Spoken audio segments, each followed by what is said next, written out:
You know, we all use the word respect, right? But what if I told you that word is on a highly exclusive, very special list, a list that tells a really fascinating story about language itself? So today, we're going to deconstruct the word respect to uncover the simple, powerful structure hiding inside. Just think about this for a second. Imagine trying to say everything you want to say, all your thoughts, your jokes, your feelings, but you only have 850 words to do it.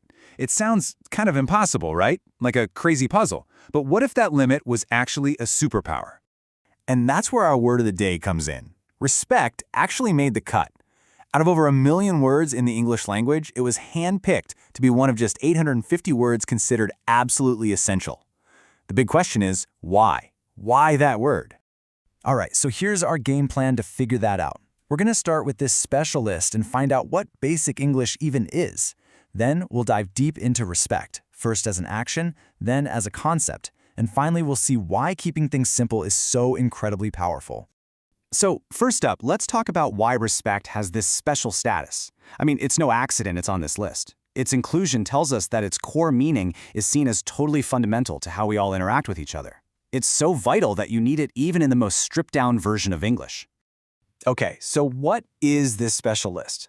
Well, it's part of a whole system called Basic English. So what's the deal with that, and where did this idea even come from?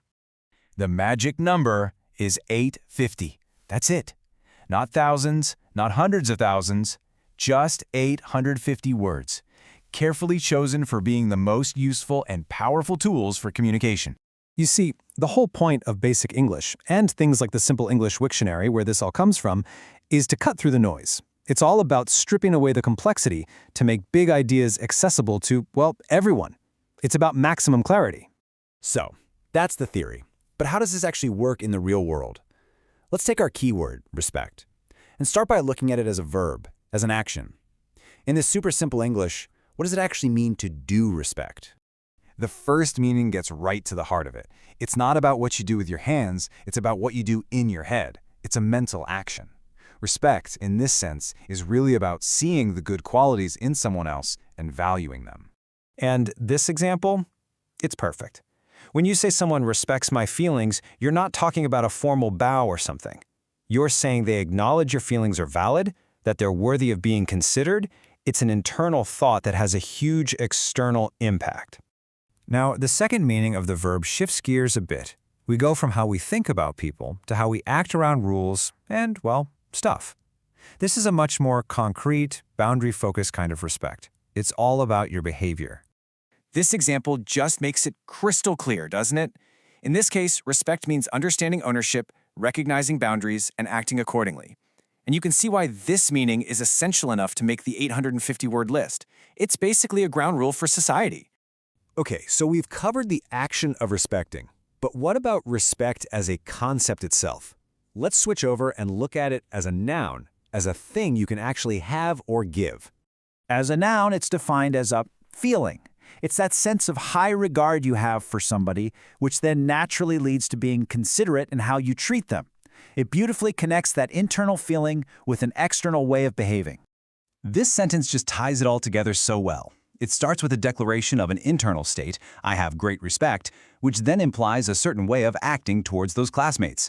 The feeling and the action are totally intertwined. So we've taken the word apart, piece by piece. But what's the big takeaway? Why does breaking down a word like respect into these simple parts, why does that even matter? When you boil it all down, this is what you get.